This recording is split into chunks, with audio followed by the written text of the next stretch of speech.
Hello, hello, hello, all of you beautiful people from around the world. Welcome back to the channel. And yes, indeed, we're going to be discussing The Mandalorian Chapter 3, the episode. This is our after show, and we're doing this very early for an after show. But frankly, I can't figure out what the best way to do this is because of the weird release schedule and how everybody watches it. So we'll try to nail that down and figure that out. But I am joined with a guest, James Razile from the Rebel Scum podcast. James, how are you?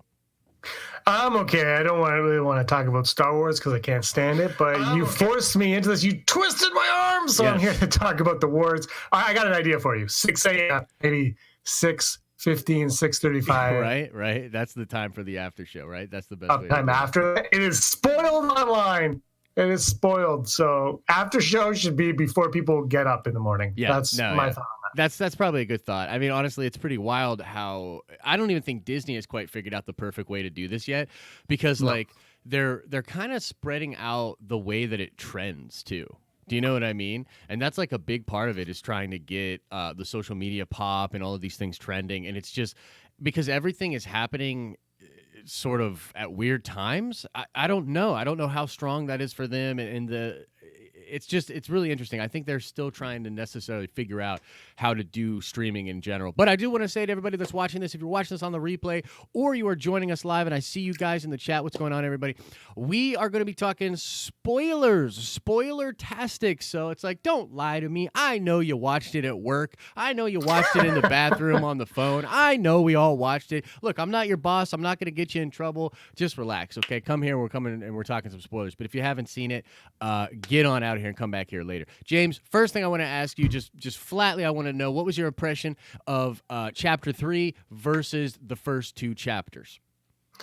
I think this is my own opinion. Obviously, it's personal, but it is the right opinion that it's a Canadian opinion. Every time I watch it, every episode that comes on, it just, I mean, there's 3 of them, but it engages me more and more. And that damn asset, man. It's like, there's that part in this episode when the Mandalorian gets on a ship, and I'm like, we are the Mandalorian right now. We are all the Mandalorian. Yeah. It's like, I know what you're feeling. I don't blame you, because that puppet has captivated all of our hearts. It has. But personally, I think like every time it comes on, I'm like, and like, I'm not a huge, I haven't watched Game of Thrones, Josh. Yeah, I never watched it. I know. I'm not a big series guy. I just don't do it. But this one, I'm like, every time I watch it, I'm like, yeah. And I think part of it is that they're only like 30 minutes long. And I'm just like, this is awesome, because I can watch it and I don't feel like my whole day is over. I don't need to put aside like, okay, it's going to be an hour and a half of my day. I got to figure it out. Like, this is like, 30 minutes. Let's go. Let's do it. I can do it before work. I can do it at lunch. Let's do it. And they're good. And they get to the point, and it's awesome. Yeah. So here's the thing. We'll get into the length a little bit just because you touched on it. I was kind of upset about the length, to be honest with you. And going in, even in episode 2, I was like, because episode 2 is even shorter than episode 1, right? And so I was like, man, like this length thing is really getting to me. But, somebody made this statement online. I forget who made it first, but it's basically this idea of it being sort of serialized, like a Saturday morning cartoon. And it's very digestible. And I'm starting to come around to it. Because, like, for instance, tomorrow, me and all the Patreons, and you are a Patreon, I don't know if you know that, but you should come by as well. But I do, Josh, I do. Okay, cool. So at 11 a.m., we're going to do a watch through, right? So we're going to sit there, and we're all going to watch the first 3 episodes together, and we're literally going to knock out 3 episodes in less than an hour and a half. So in that way, it's kind of nice. You know what I mean? And the rewatchability is really high, so... at first I was pretty down about the episode length, but I'm starting to come around to it. But man, this episode to me really solidified the show. Like I'll be completely honest. I will be completely real. And I see everybody coming into the chat, including that super chat by Griffin. Thank you so much, brother. I appreciate the love. And we'll get into Q&A in just a little bit here. But this episode to me, James, really set the show on a different path. This was something that they needed to do. And, I like the first 2 episodes. The first one was very slow burn. And I was of the opinion that it should have popped off a little bit more just because it's like live action Star Wars is the first time ever. But now having seen episode 3, it really does feel like there's a slow burn to what happens in episode 3. But man, this was really on another level for me. Do you think, were you getting any of that? Like, did you of course it was very action packed, but did this feel like it elevated the show? Yeah, 100%, especially with the Mandalorians themselves. They kind of came out of the woodworks here, and we're slowly learning this new Mandalore. That is, it seems different from what we know from Rebels and Clone Wars. Yeah. That something has happened between that period of time, and we're slowly getting there. And can I just tell you what my favorite part of the episode was, Josh? Yes, can I mention that? Please tell me. When the battle droid lifts the gate and stares right down at baby Mando. Yeah. I was like, yes. Yeah. I love this. Yeah. And I love that moment because now, and to your point about how the first one might have popped a little bit more. Yeah, I understand that. But it ended so perfectly that it made you go, when's the next one? And I love that they're releasing them weekly because we get to have these conversations weekly instead of just like, well, I just watched all 8 episodes. You're like, oh, okay. Yeah. Cool. Yeah, definitely. That's how I felt. Like I agreed with you until that ending. And then the ending came. I was like, there's a plan in place here, and it's more than just popcorn. There's a story going on. Yeah, I definitely think. I mean, that's the thing. It's really well written. You know what I mean? And I was praising in the reaction video that I did earlier today. I was praising Deborah Chow because I mean, I think she did an incredible job. She directed the hell out of this episode, and it definitely gets me excited for Obi-Wan because she's going to be taking the reins of the Obi-Wan series. She's also doing the second to the last episode. I have a lot of very positive things to say about Deborah's work, but John's writing, dude, this is something, and we sort of talked about this a little bit back and forth or whatever, but this thing is so well written, and it just feels like it's not only written by a huge Star Wars fan, and you can see just all the Star Wars love dripping all over it, but it also feels like it's written by someone who really understands story and really understands these beats. Like the beginning of the third episode, with the baby Yoda taking off that knob on his ship, and the way that comes back into play later in the episode to make him have his heel turn or hero turn moment. The sin. It's so well written. It just kind of blows your mind. But yeah, I mean, like Favreau went away, and this is a guy that honestly probably doesn't get enough credit. He's directed and written some of the most iconic films of our time. And he still doesn't exactly have that vibe. Like even Herzog had said that he wasn't necessarily really familiar with a lot of John's work. But I think that John is this incredible. You and I have gushed about this in the past, and we'll get into perhaps a little bit of the talk of the town that he might be taking over Star Wars or maybe doing something heavily with that trilogy. But I mean, dude, speak on John's writing a little bit here and why it's working for you personally. What are you really liking about it?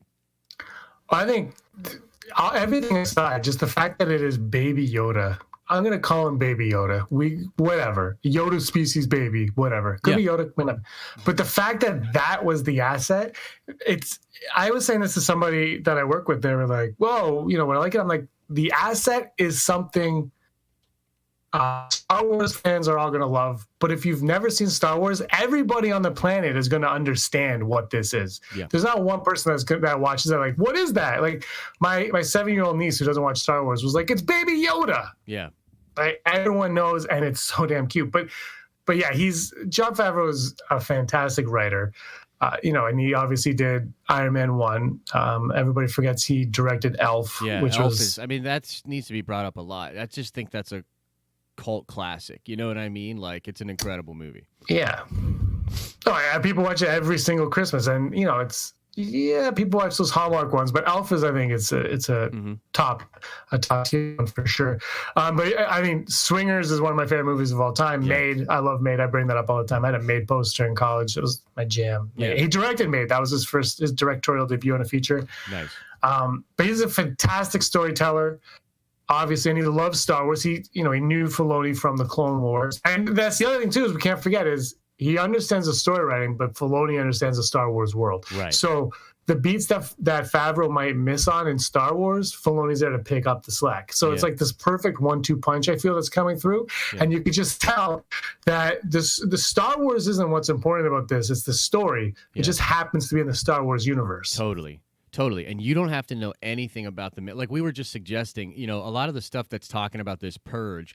I'm of the mind that the Great Purge had to have taken place post Rebels. Just from what I'm seeing, it sort of had to be taking place post Rebels. Maybe like after Endor, the Empire's like, well, we're going to literally strip mine and destroy Mandalore because this is it. We're really up against the wall now. There could be something like that going on. We don't really know, but I'm of the mind that it's there. But by and large, it really doesn't matter because to the casual person, this is all new lore building for the Mandalorians. The fact that we're building with this tribe that has to stay underground and they only have one person go above ground at a time, and that's why they don't take their helmets off so that they all sort of get. That's in my opinion what's happening. They all want to be seen as the one Mandalorian. If many of them were up there at one time, or like if they took their helmet off and then someone saw their face and then saw another Mandalorian with a different face, they'd be like, oh, there's several Mandalorians, and that could cause some concern. So it's like the lore itself is being built in such an accessible way to casual audiences, and I think there's a lot of draw into the character, a lot of draw in with Baby Yoda as well, which is such a brilliant thing. Let me ask you this, James, because this is sort of the talk of the town as well out there on the Twitterverse and things. It's like Disney didn't have Yoda merchandise for this holiday season, or seemingly don't have any for this holiday season, and this is because of spoilers. So where do you fall on this? Because on the one hand, it's kind of ridiculous that they don't have Yoda merch, Baby Yoda merch, right? On the other hand, it did keep the secret safe. This is something we were talking about in the Grey Order Discord, and it's like, I don't know. Where do you personally fall on that? You think it was a good move, a bad move, and why? I think it was a good move because I think once those things hit the shelf, it's going to go bananas. Look, Force Friday, I love Force Friday. I'm like, yay, Force Friday. And then you show up and there's like 3 things on the shelves and it's very underwhelming. It's Kylo, Rey, BB-8. Yeah, gotta wait for November. I think. Look, the secret for me was, personally, because the secret was more important, and I think they did a great job. And now they can look. It's a Baby Yoda. They already have molds for Yoda. Just give it the big black eyes, and you're good to go. Yeah, it's for the most but it's good part, as and don't forget, A New Hope. When those things came out, there were no toys right away. And Jon Favreau said on there was Entertainment Tonight. He said, "Now you know what it's like for when I was a kid." Yeah, you don't get it, but they said they wanted to keep that secret going.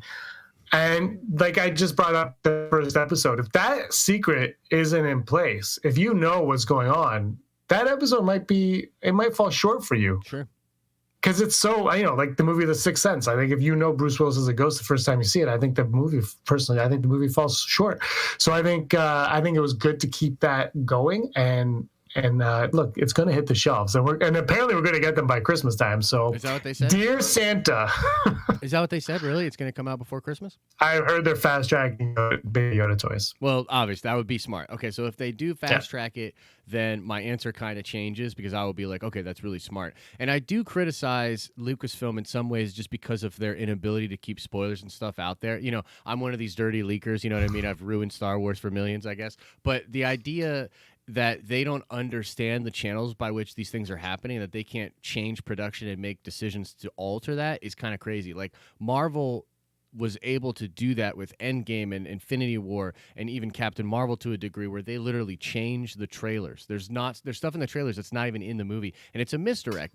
And so I do criticize them a little bit, and it definitely seems like if they don't have Baby Yoda toys out for Christmas, that just feels like the dumbest thing ever. But you're kind of suggesting that they will, and if they do, I'll totally forgive it not being available right now. You know what I mean? So I guess we'll just have to wait and see. I suppose they can fast track it. What's really interesting is there in the leaking community or whatever, there was a lot of talk of this lone wolf and cub aspect to the show, that there was going to be a bounty that we all thought was actually going to be a little girl that was just going to be a female, and some people thought it could be Rey. And then it turns out to be Baby Yoda. Very clever how they kept that all secret, because we had the basic plot beat, but we had no idea that it would be one of Yoda's species, and we certainly didn't know how damn adorable the thing was going to be. I mean, the puppeteering on that thing is brilliant. So yeah, overall. Oh my God, yes. Yeah, overall, I'm super happy with it. I do think it's weird. The integrity of the show is important for sure. I just like it sucks that they couldn't figure out a way to do it. But I'm telling you, if they get it done before Christmas, I'm all in on that. I think that seems awesome. Okay, here's a CNN article from November 22nd. Is that today? That would be today. Yes, sir. All right, so CNBC is reporting. So this is a CNN report of CNBC. It says Baby Yoda merchandise is there. Thanks to toy maker Hasbro, there's a much anticipated line of Baby Yoda merchandise coming. And then it says it could hit. Baby Yoda merchandise could be available for purchase as soon as Friday at Macy's, Target, Kohl's, Zazzle, Hot Topic, Box Lunch, and Amazon. That's all according to CNBC. This Friday? That's today? I guess Black Friday. Knock that one out. Oh, Black Friday. Okay, yeah, that's awesome. Yeah. And I tell you what, this is good. So what's interesting is I'm traveling on Black Friday actually, and I'm going to Orlando, and then I'm going to Galaxy's Edge. I think the very next day on Saturday. So if they have some Baby Yoda stuff in Galaxy's Edge, oh baby, I'm gonna eat that shit up. You know what I mean? Like honestly, that's gonna be very very hyped. I want like one of those. I want a sculpture of Baby Yoda eating the frog. Yeah, definitely. That's what I want. Definitely. That was amazing. And I'm very excited for Galaxy's Edge either way. I think that'll be really cool. But yeah. Can we live stream? Can I live stream with you from there? Can we do a video? Yeah, I don't know if they'll let me. I gotta be honest. So I don't know if they'll let me. Although I'm gonna go around to as many people as I can and just be like, "Can I live here?" I have a YouTube channel. I could do the YouTube channel from here. Please just let me live in the Millennium Falcon. I think that would be great. I'm sure they let you. Yeah, so I'm gonna pitch that to them. I got a bunch of business cards. We'll see how that goes. So let's talk story. So where do you think it's going from here? It's not necessarily a cliffhanger, but the one thing we're left with at the end of the episode is that he's going to pretty much be a hunted, wanted dude. He also is going to try to figure out seemingly what the right thing to do with this Baby Yoda is. So where do you see the show going? Do you have any ideas, any concepts of where you think it'll go? So like the Mon Cal is just like, we're going to forget all about that's going on. Like he's not going to take that bounty at all, I guess. Well, I don't know if he can, because it kind of seems like he burned the bridges with the guild, and I don't see how that's going to play out. You know what I mean? Yeah, I think he's out of the guild. But Carl Weathers will be back for season 2 and directing an episode. I think he's got to return the baby to where the baby belongs. And that's going to be awesome, because where does the baby belong? And then you think of, I don't know where the baby belongs. And who is that? Like, who is the baby? Is it, can I ask you, do you think it's, I know you did a video on it, but do you think it is a cloned Baby Yoda? So I've been back and forth on it a lot, because at first I was like, no, it's not a Baby Yoda, but it could have been something created on Kamino. So there's a lot of debate right now, and this is what's beautiful about this, honestly. I think this shit is awesome. Now that we're back in this spot where we're looking at lore, we're thinking about things like, technically Master Yoda did go to Kamino to check on the droid army in Attack of the Clones, so he was there. There's also the fact that they clearly have Yoda's blood sample and midichlorian count. That's how they juxtapose it against Anakin's in the Force, or in the Phantom Menace.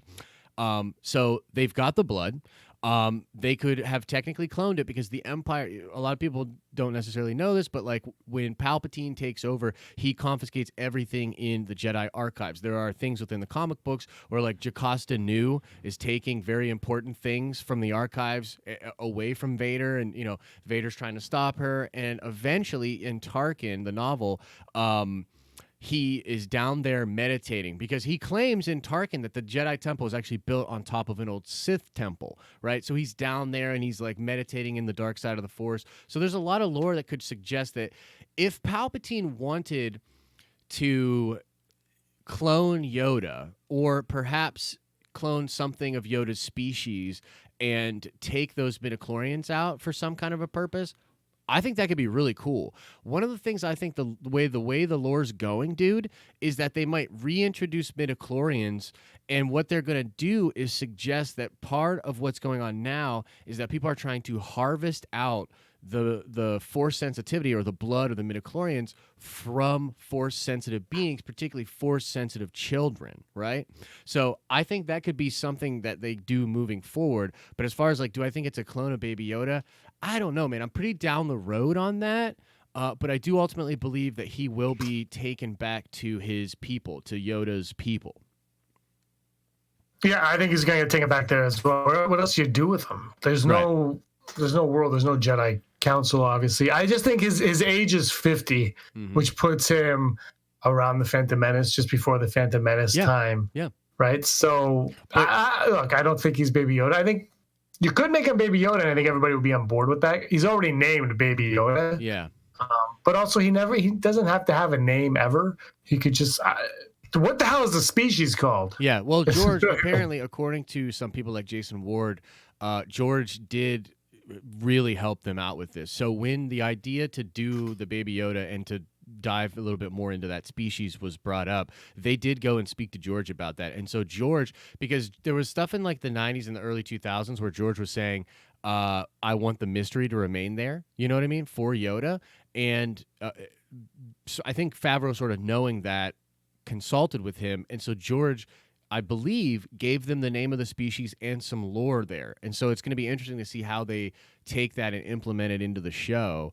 But I think we're going to find out a lot more about that species. And I made this point in my video earlier, but it seems really cool that it's possible that Yoda, that the Baby Yoda and the Mandalorian are sort of the last of their culture and or species, because we have not seen Yodas around. You know what I mean? We've seen 3 in the entire galaxy, and they're saying that if there's really only one at a time of a Mandalorian, and if that's all that's left of Mandalore is those warriors, that's barely anything. So it's the same thing with Yoda. There's a connection there between the Baby Yoda and the Mando, where they're both sort of the last of their kind in a lot of ways. You know what I mean? Yeah, no, absolutely. I think there's very few. I'm gonna see Yondos. I think the species is a Yondo, Yonda, Yeah, Yoda. I think that was said something. Maverick saying something about Magwai in the chat. Magwai. So hey, look, I think that's from Gremlins, but look, if he wears a Rambo bandana and a bow and arrow in the next episode, I am all in, Baby Yoda. Not that I'm not already. Yeah, I know, right? And that gets that little crossbow. That would be fantastic. Amazing. Yeah, that would be. I gotta say, what you were saying about the Mandalorian, how we're getting to this new mythology and lore and everything. I watched the show with my wife, who she loves Star Wars, but she hasn't watched the Clone Wars or Rebels. Okay, sure. She doesn't know anything about Mandalore at all. Yeah.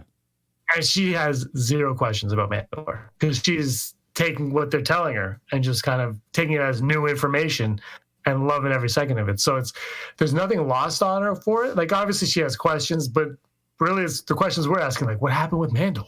It's right. those kind of things. So yeah, she's coming in new, but I think they're doing a great job of kind of setting up that world that already. And this is the thing, is like, well, if it happens in the cartoon, it can happen in a movie. Well, the Mandalorian showing us that you could take old information, bring it to a new audience, and present it in a way that will make them understand and have the old timers like us appreciate it still. Yeah, 100%, which I think is interesting because that's something that Star Wars has sort of maybe struggled with, you know what I mean? Because, and we talk a lot about the sequel trilogy, and right now it's sort of like this contentious thing to even talk about. But, I mean, there are some people suggesting that Star Wars is not resonating with young people as much as it was, in the era of the prequels and before that, right? So there is something to suggest that there's just something sort of lost in translation with the sequel stuff and some younger audiences. I don't know how valid that is. It's sort of hard to parse out, but I would say that I do think The Mandalorian, it just has a lower point of entry. It doesn't feel like you're lost at all, or that, even sometimes the opening crawl and this idea of the lore and all these different movies, sometimes that can be sort of overwhelming for people that want a point of entry. And even though like The Force Awakens is completely digestible to mass audiences and it was seen by a bajillion people, you can still make the argument that, moving forward with Star Wars, it hasn't necessarily been something that really resonates with a lot of young people. And that was particularly important to this show. One of the things, when they consulted George, he was very almost heavy-handed with reminding John that this show is for kids. Even though it's very dark compared to some of the other stuff that we've seen, it is essentially for kids. So what do you think about that in particular? Because that's kind of interesting, right? It's a darker show, but do you still feel like it kind of is more accessible to young people? I still think, yeah, because you watch it, and I think we've talked about this in the past, where I was a kid in the '80s, and Temple of Doom was just a movie you watched. They rip out hearts. Like this, they just go and they eat monkey brains.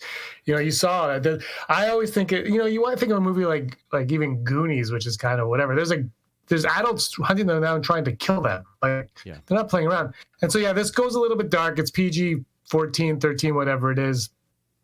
But at the same time, it's fun and whimsical, and it's got that baby Yoda Yeah. just looking up and look. I think it plays well for kids, because kids, as much as, you know, the colorful and this and that, they want that little bit of fear, that little bit of, oh, what's going to happen, and you can show people getting. Ooh, I lost you for a second. You know, there's no blood in the show. There's no nudity. There's no love making. So I mean, yeah, it's a little bit dark, but I think that's good for kids, especially the culture we're living in now, where everybody's such a wuss to each other. Like, just show somebody get beat up. You're like, guess what'll happen? And then he flies in a jetpack and says, I wish I had one of those. Yeah, 100%. Like, yeah. Dude, you know what's funny? I've been watching a lot of the shows from when I was a kid, even the Disney shows. I've been sort of catching up on stuff. So I've been watching, well, this was a Fox show, but I was watching the old X-Men show, right? Yeah. And dude, like, I don't know what happened exactly, but like, this show is designed for kids and young adults, but it was tackling very mature subject matter in a really eloquent way, like sort of right from the jump.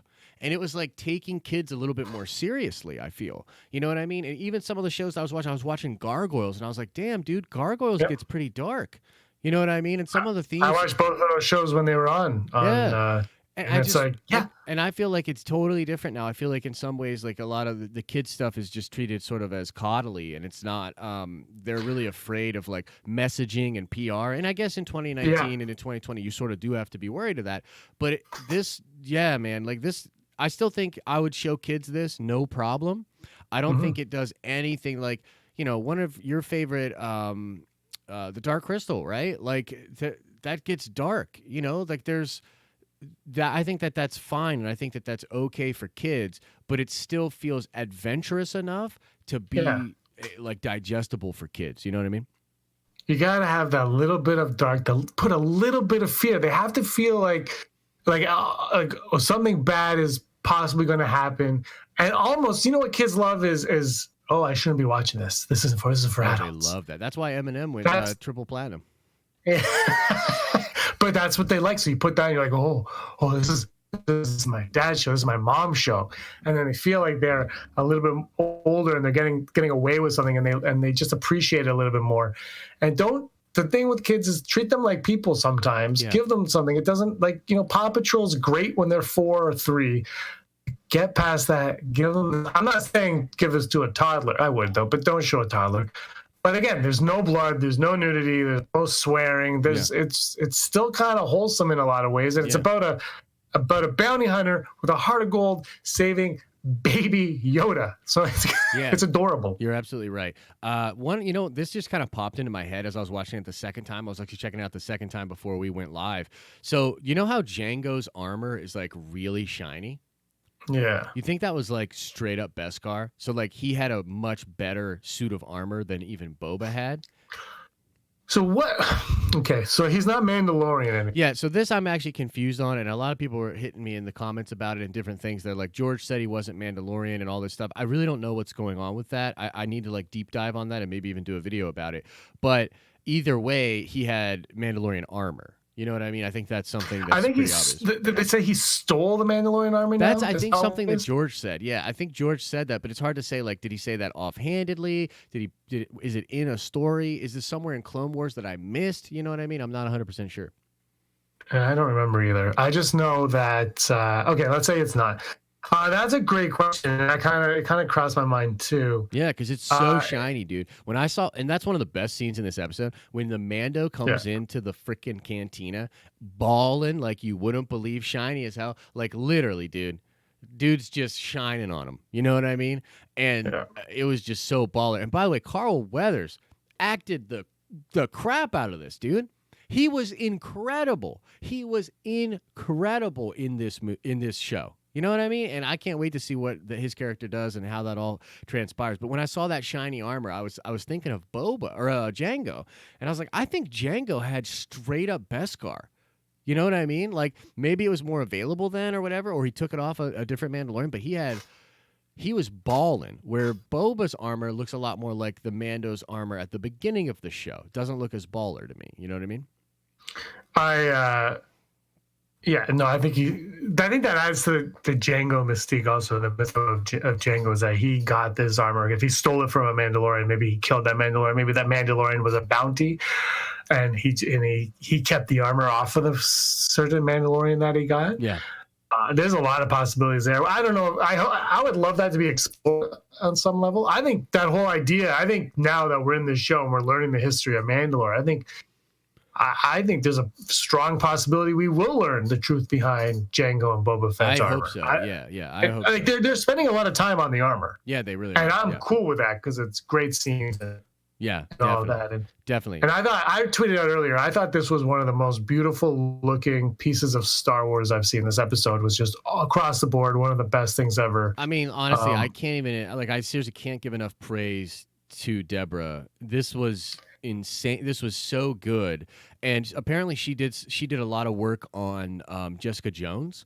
And I want to go back and I want to see exactly what she did with Jessica Jones, because Jessica Jones season 1 is like right up there with Daredevil to me. Like Jessica Jones season 1 is unbelievable. And so I want to see like a little bit more of her filmography, what she's been doing, but like so exciting, man, that she absolutely crushes this episode. Literally just the choices she made, the way that the music is integrated into the shots, like I was just literally captivated. Like this was the best episode in my opinion for sure, and by a measurable distance, this was the best episode.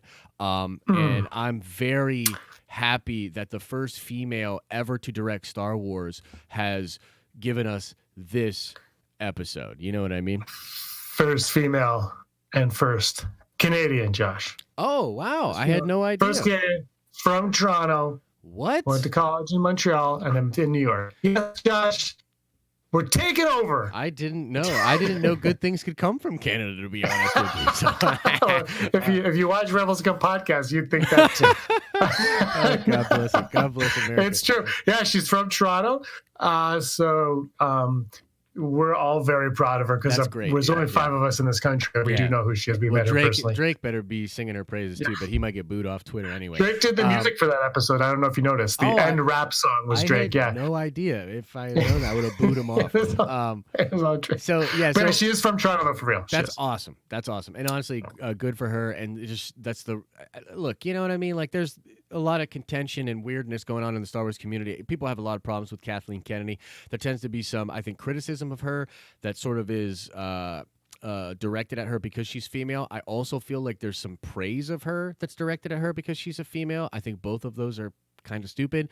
But I think that it's great that we have this person that is not only like doing it for, as far as representation's sake, but she crushed it, dude. She absolutely crushed it. And I think everybody's going to cheer her on. And that's going to be good for the fan base, I think. But I do want to say to everybody, please start getting your questions. I'm going to go through all the super chats that we've already gotten. If you want to throw a super chat in, it supports the channel. We'll answer every single super chat that comes in. If you don't have any loot, don't worry about it. Just drop your dang dare questions into the chat, and we'll get to as many of them as we can. But first, as you guys are getting those questions in, I want to ask one more question of you, James, before we get into Q&A with these guys.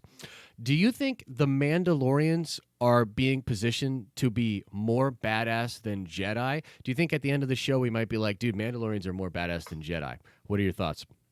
Not badass. They're a different kind of not more badass, different type of badasses, I think. It was amazing when they all flew. It looked like a Clone Wars episode. Oh they my all God, just flew up. And I, like my wife turned, she goes, it was so good. It was just awesome. But I think a different type of badass where Jedi can do, and then lightsabers. Lightsabers are always cool. You know what, though? Lightsabers are cool, but jetpacks are also cool. Jetpacks are pretty freaking cool. I think we're going to see them being awesome. I kind of felt like, I remember when the prequels came out, I had a friend who said he always considered the Jedi more like Robin Hood and very type of thing, like that kind of. they weren't like a ton of them. There's just like a group of people, and they were like, "We are the Jedi." Sure. And I feel like that's what this is more in line with. Yeah. Is there's this group now, and there we are, the last of the Mandalorians. Let's go. And maybe they discover that there are more Mandalorians out there. Maybe that's where this series is going. But first, they got to put this back to bed. Yeah, definitely. I think that's a fair point. I think what's so cool about this is, and I saw some people in chat already saying Mandalorians are more badass than Jedi. And I know there's a lot of people out there that like sort of love Mandalorians, cosplay Mandalorians. I think some of that was carried over from the EU because the Mandalorians were really dug deep. Like we dive deep on the Mandalorians in the EU. And I just think it's so cool that now a whole new audience is understanding what a Mandalorian is and why it's so badass, so that potentially in the future, if we see Mandalorians fight Jedi, we're going to understand why that is so cool, why that matters. So, yeah, I think that's pretty I think, look, I think sweet. they look a lot more awesome. Yeah. I think, as yeah. Yeah, definitely. I mean, yeah, frankly, they do. And the idea of a Mandalorian Jedi, I mean, holy cow. You know what I mean? Just incredible stuff. Oh, and that's coming. Yeah, and it's going to be great. Yep, absolutely. Okay, so let's knock into some of these super chats. I'll knock these out, and please feel free to continue to ask your questions in here, guys. I will get into the chat in just a second. Okay, so first of all, we got Griffin Campbell, $2 super chat, said badass episode. Watched it twice. I'm glad you liked it, Griffin. I agree, very badass. Let's see here. Jared's in here. The baby will end up with Luke. That's a very interesting point. What do you think about that, James? You think the baby could end up with Luke? I saw that a little while ago. And I saw somebody else say, what if Baby Yoda becomes one of Luke's students? Possible. No, but I honestly, and I hope I don't disappoint anybody by saying this, because I know everything. I think these are separate stories. I don't think they're going to intertwine that much. I think these are separate. One end up with Luke would be cool if Baby Yoda did. But by the way, they did say he when they referred to Baby Yoda in this episode. They did, yeah, it's a he, yep. The Mandalorian said it, I believe. Yeah. But the scientist the scientist dude said so. Take that however you want to. I wasn't sure if what they're going to do, but yeah. So it's Baby Yoda, but I don't think so. I think they're going to be separate, those stories. Mm-hmm. I don't think you want to go too deep into sequel trilogy territory anyway, because then you're just like, well, if Baby Yoda's here, then why wouldn't this happen? It's just like, okay, yeah, well, unless he's dead. Yeah, I mean, so at this point, Luke would be doing the majority. I think of what Luke would be doing at this point would be going around the galaxy looking for Jedi temples and searching and doing sort of Indiana Jones thing. It's possible that you could see that crossover. Not impossible. Yeah, it's definitely possible. I think you're more likely to see Obi-Wan and Anakin in the flashback around that time with those battle droids, simply because Ewan McGregor's back, Obi-Wan series is coming. They want to do that, you know what I mean? So I do think that's going to happen. And Deborah Chow doing Obi-Wan. Obi-Wan shows up, and that was the second, third episode that she's coming back for. Yeah. I mean, it's all the signs are pointing to that. Could they potentially touch on Luke and Ahsoka, and other people like that later on? Absolutely. They could do whatever they want, and that's what's so cool about look, I love these questions, and I love these conversations, but I don't know if it'll happen in this season. So let's see here.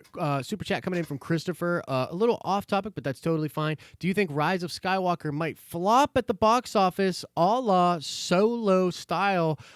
James, since you're a secret sequel trilogy hater that I outed this week, what are your thoughts about the Rise of Skywalker possibly flopping like Solo? Give me your honest take.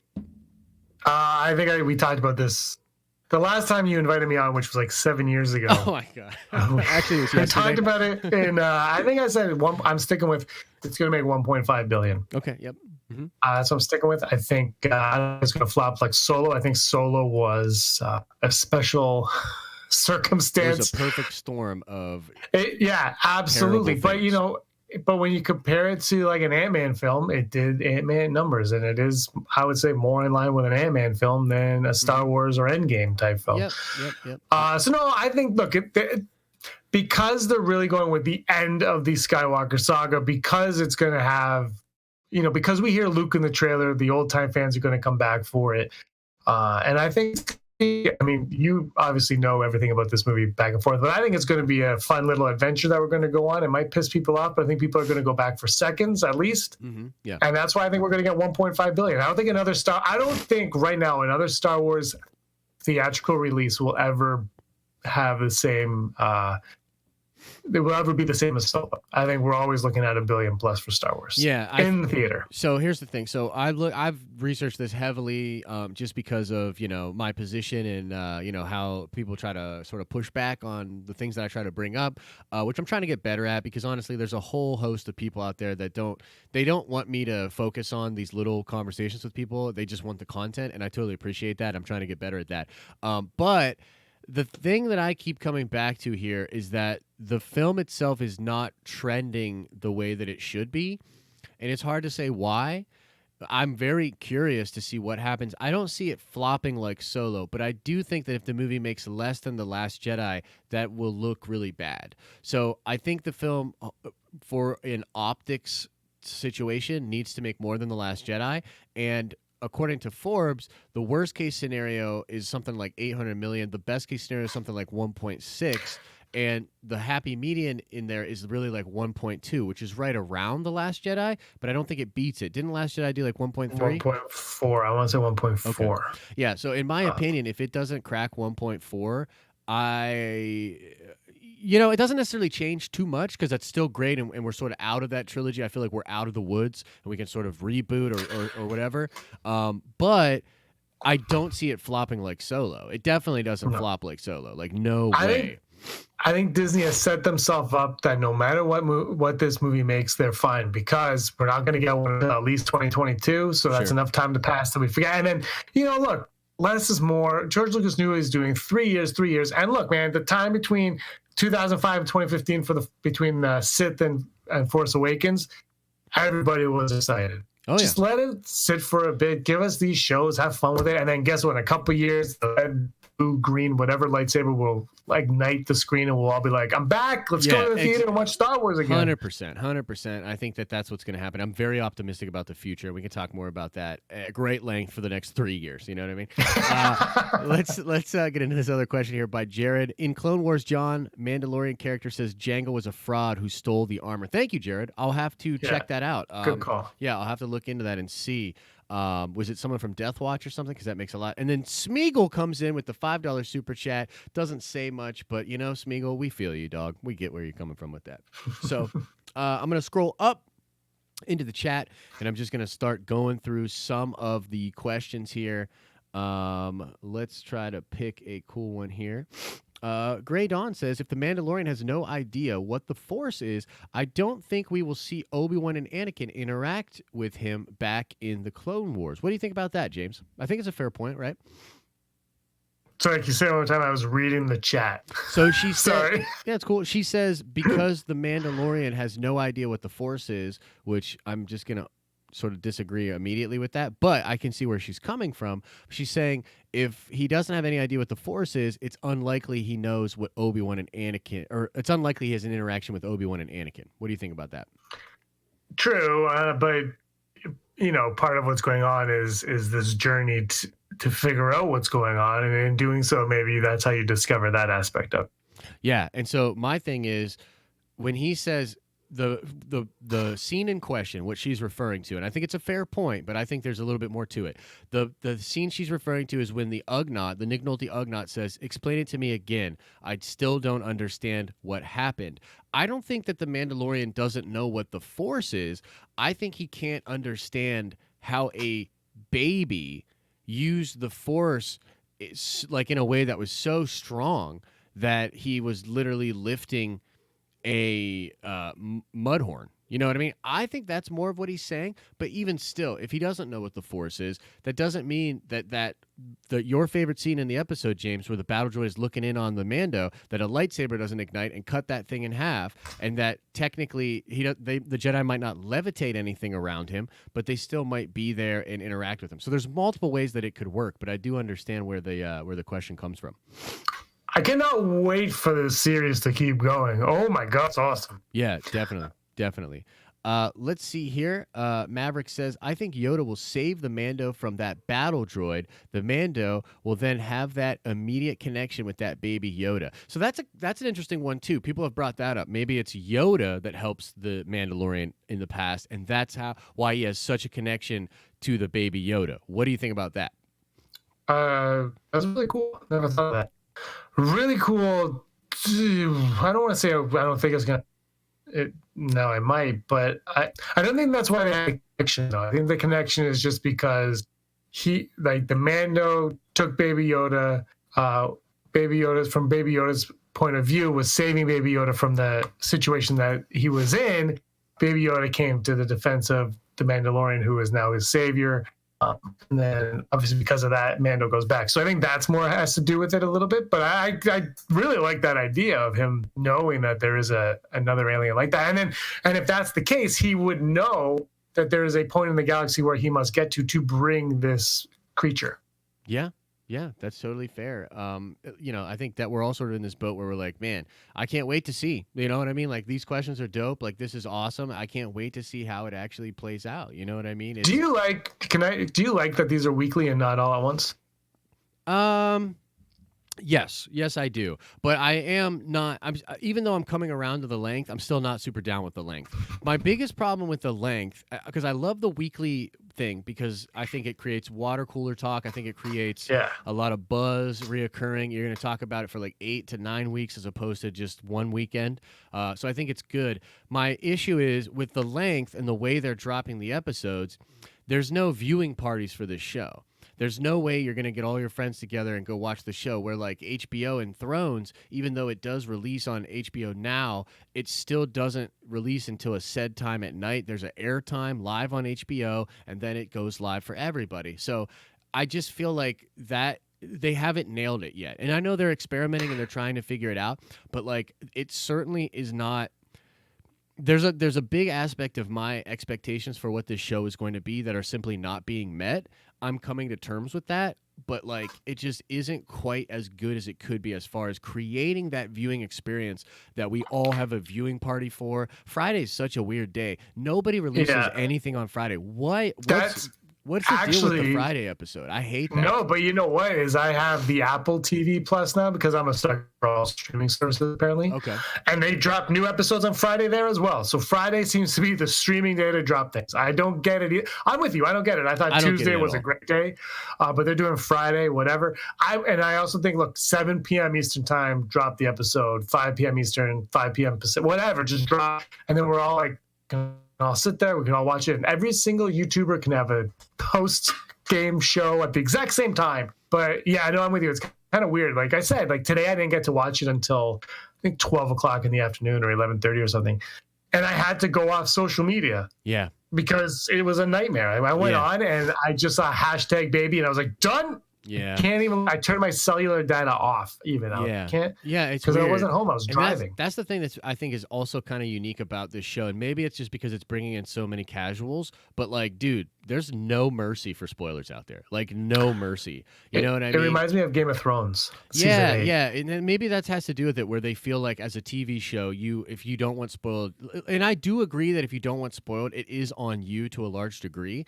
But I also feel like there's a good way and a bad way to approach it with the way you do your media and your coverage and your tweets and everything like that. So it's sort of a tricky situation. But dude, Fridays, like, look, Apple TV might be doing that, and maybe I'm wrong here, but like, just from what I understand of social media and everything, all the dead news stories get fed out on Fridays. They don't like Fridays is a dead day, dude. Like nobody cares. No, I don't like it on Friday. I'm just saying both of those streaming services seem to love their Friday releases, and so there must be some reason that they're both going there. Yeah, maybe the weekend. Maybe they want you to watch it on the weekend. Yeah, I guess, but like in that case, why not do it? Like, why not do it Saturday mornings if it's literally like a Saturday morning cartoon? Do you know what I mean? Like, it's just.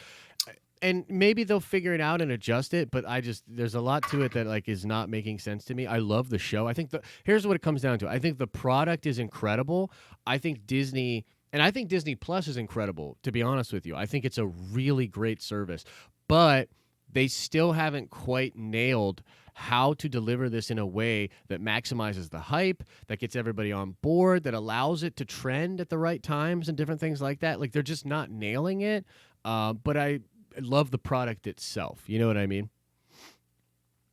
So let's go to this question here. It's fantastic. We have kids. You can't not have a Plus. Yeah.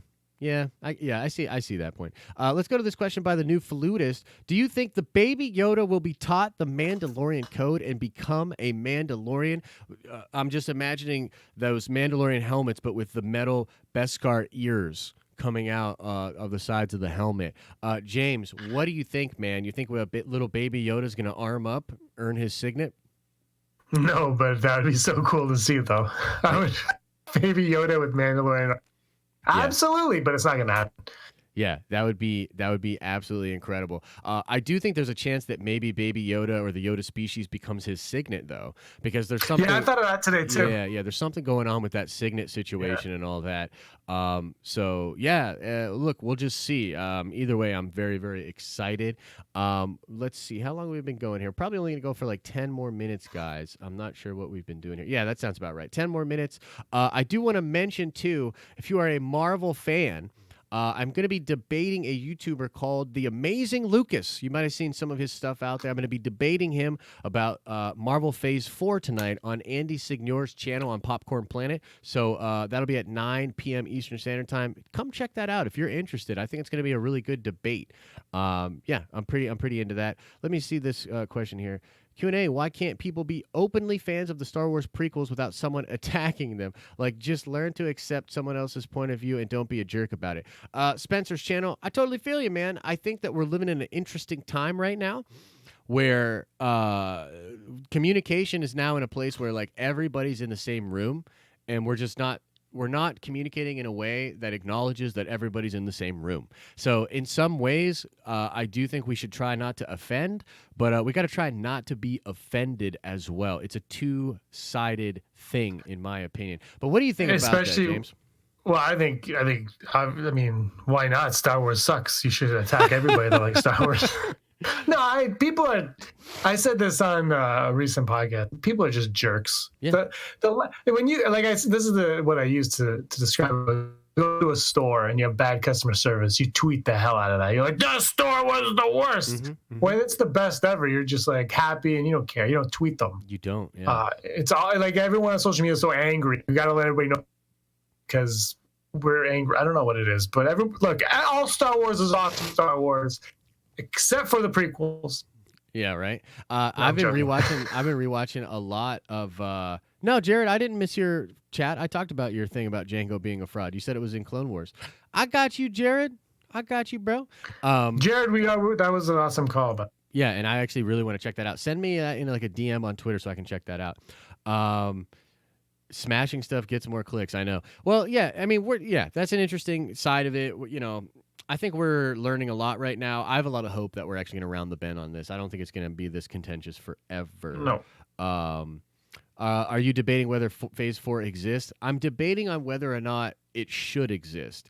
Amazing Lucas and I think some other people, although to be completely frank, I think it's a very small minority of people, believe that the MCU should end after Endgame or reboot or something, and they don't want it to just continue, which to me is like I literally had to think about why a person would think that, and I really am drawing a blank. So, I'm looking forward to it. I'm super passionate about the MCU. The thing is, it's so funny to me because this was given to me super late notice, and I'm familiar with The Amazing Lucas, but I don't watch all of his stuff, and I was just like, this is so my ballpark. This is literally so much of my life is researching and talking about the MCU. I'm curious as to how much the Amazing Lucas even knows about the MCU. So we'll have to see. But yeah, that's pretty much what we're going to be talking about.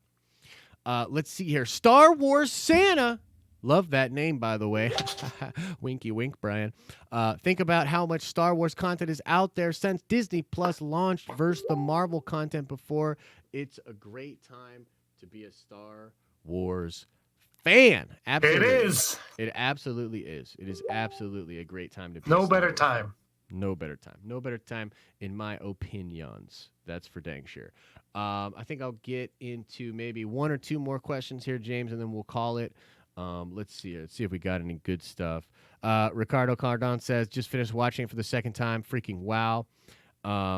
Yeah, dude. Yeah. Absolutely. Freaking wow is the way. Josh, I will find the clip and send it to you, says the Eben Priest. Thank you for that. I appreciate that. Let's see here. Flick Talk says, I can honestly see the saga films going completely bye-bye after episode 9. And going forward, we have smaller films that build towards an event film. Okay, so that's an interesting question. What do you think about that, James? Do you think we're still getting sagas? Is it a new saga?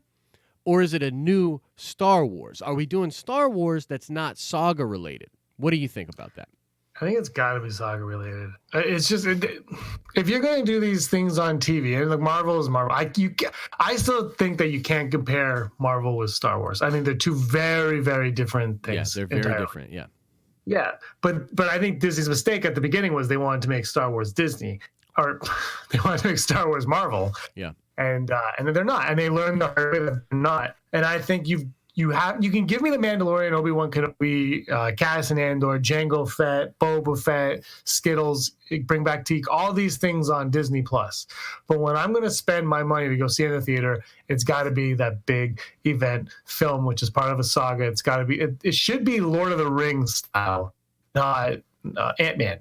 Is what I'm saying. It's got to be that big epic thing, where we should all feel like we need to go see it on opening night right there in the theater, grab our $10 popcorn, and enjoy it. So that's what I think. I think what they wanted to do was what I think it would have been an interesting thing if they did that to start, but I think we're so far along that just give us some cool stories. Yeah, now. I think it's going to be a saga, and I think that it will explore a lot of new stuff.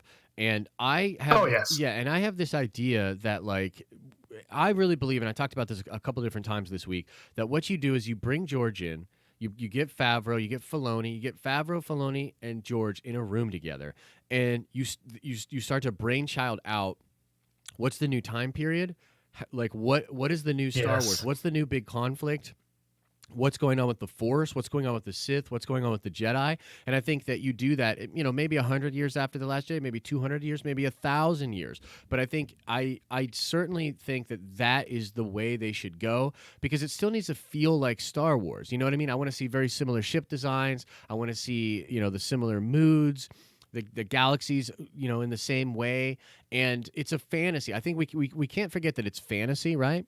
And so, I kind of look at it almost as like the different ages in The Lord of the Rings, and we can go to a different age way further into the future and have different things going on. I also think that the Force itself and exploring the Force and whatever the role the Force plays moving forward is key. And I'm really interested to see what is the new lore they're going to build around the Force? Because the sequel trilogy sort of attempts to do that with the Force Awakening, with Rey sort of being a conduit. There's potential other stuff going on in Episode 9 that is explaining this. There's a lot of interesting things going on with the Force. How strong is the Force? What does the Force want?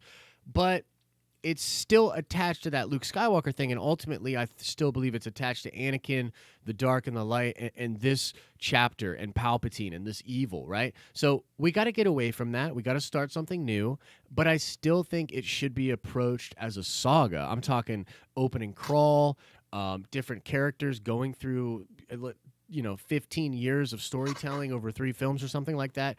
I think that's really still what they got to do. You know what I mean? That's just my opinion. Absolutely.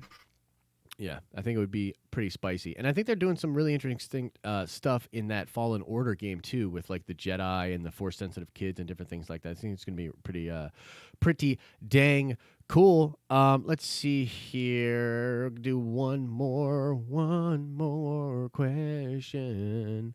Yo, what's up, Derek? I see you. I'd rather see Cad Bane didn't die. Interesting. They should do a Jedi origin movie or a trilogy. Okay, last question. Saw Maniac. I'll leave with this idea. James, do you think the next trilogy, do you think it should go way back, or do you think it should go way forward? What are your thoughts on that? Because Dan and Dave were working on a film that was talking about the origin of the Force, the origin of the Jedi. Do you think they should still do that, or should they go forward? What are your thoughts? This is one that I struggle with. I know they're going to do the origins of the Jedi. That's fine. Do we need to see the origins of the Jedi? It's the question that I really have. Like, some things I think are better left unsaid. You know what? I don't care. I would just do it and not tell me what it is. Just like, a long time ago in a galaxy far, far away. And you're like, okay, whatever. But they won't do that. So I think they're going to go backwards. I would prefer forwards, to be honest. Yeah. I've seen backwards. We've all seen it's cool, but why can't you go forward and be cool going forward? Yeah. So I would go forward. That's where I would go. I'm not Disney. I don't have that kind of money. Yeah, it's so funny. I've really thought for a long time. I've been very much in the camp of going backwards. I was like, this is great. You have so much source material. You can do your own thing, pick and cherry pick from Legends what you like, set up the Jedi in a way that even gives context to what's going on, set up the Sith in a way that gives context to everything that was going on. But the more I thought about it more recently, I actually want them to go forward. Because the idea of Legends, and I do think there's like still a big rift there between old EU fans and new Disney fans, and Disney did not necessarily handle that the best way. But I think that like if you really want Legends to be considered Legends, why don't you just say that all Legends that talks about the old times, part of it's true in canon, part of it's not, but it still gives you an idea of what was going on back then. It would sort of elevate the quality of Legends. EU fans might be pretty pumped about that. And then you go forward and you just continue to tell the story moving forward. That way you don't have those comparisons. You don't dig up those old wounds. I'm actually leaning more towards forward now when I've been on camp backwards for a long, long time. So that's kind of my take on it. I just will never come in to have the George Lucas approach, like how Favreau's approaching. Just do your thing and make it Star Wars. Yeah, I agree. I do think Favreau is sort of served by that timeline, though. And right after Return of the Jedi, I think that he's really served well by, linking into those events and even in the Clone Wars, potentially. You know what I mean? So I think that when done right, it's not... It's all about how it's executed. You know what I mean? Because I don't think there's anything wrong with those nostalgia berries. You know what I mean? I think they play. I would love a movie that takes place and you just see some young individual walking on a sand planet, because it has to be a sand planet. And they step on something and they look down and they pull up this hilt. And a lightsaber comes off. And they don't know what it is, but it's something from a long time ago. Yeah. Yeah, I mean that's definitely it's a long time ago. I don't know. So just have fun. Just have fun with the brand. Yeah, I think they definitely need to have fun. I do think they need to set up something mythologically based, and they need to take their time this time. You know what I mean? Like, they need to take this time that they have and really flesh it out. Do not go in with a start point and an end point and let people decide the directions of it, because it's just simply too disjointed. Like, Kathy made that comment in Rolling Stone about how Empire diverts from Star Wars. You know what I mean? And she's trying to compare it to The Last Jedi. The problem I have with that comparison is The Last Jedi happens 40 years later. The whole brand is completely different. The expectations of the film is completely different. Star Wars was barely established as a thing at the time Empire came out. You're playing a totally different game. So it's just simply not good enough to just say, oh, well, we're just doing what Empire did. Like, no, that's not good enough. It's 40 years of fandom. All of this stuff has to matter, and it has to influence your decisions moving forward. And that's just where I stand on it. You know what I mean? So I think that moving forward, understand that, create something new, but you have to understand that you have these fans that have been riding this train for 40 years, and you have to appease them to a large degree. I don't think that's crazy to say. No, You have to. It's fan service is fan service. I always bring up Red Skull in Infinity War. Yeah. Spoilers. Yeah. Perfect. That's fan service. That is 100% fan service, but it makes sense. Yeah, that movie's dripping with fan service, but it's executed in a way that is still dramatic. It's still story driven. It's dark. It's sad. I mean, that's a sad movie in a lot of ways. You know what I mean? So, Baby Yoda is fan service. 100%. Baby Yoda. But it works. It works. It's all about execution. But anyways, we are going to leave it there, guys. Thank you so much for coming to the live stream. If you're watching this on the replay, thanks for watching this on the replay. Make sure you smash like. I'm going to go around the classroom throat punching everybody that didn't smash like. So if you want to avoid a throat punch, please click the like button. It doesn't cost you anything. Thank you guys so much. James, thanks for being here, man. Yeah. Star Wars was okay. Thanks for having me. It was a lot of fun. Absolutely. As I always say, guys, I hope you're having an awesome and a nerdy day, and I'll see you in the next video.